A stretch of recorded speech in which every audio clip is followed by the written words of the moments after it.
Hello, it's Monday, another week of health education and another chance to learn from our mistakes.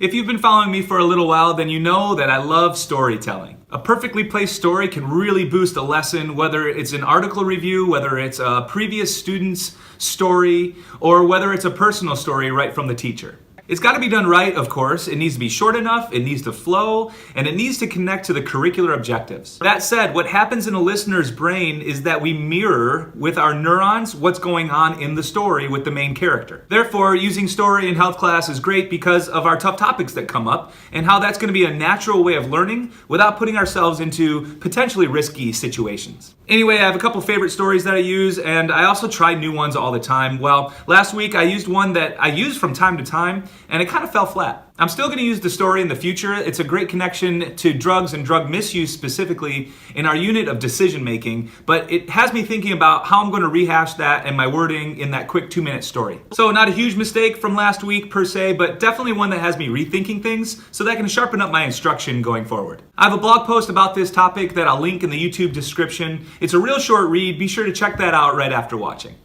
All right, that's it for this week. More next Monday, more right from the health ed classroom, and more mistakes, I'm sure. That's my teaching mistake in a minute. Thanks for tuning in.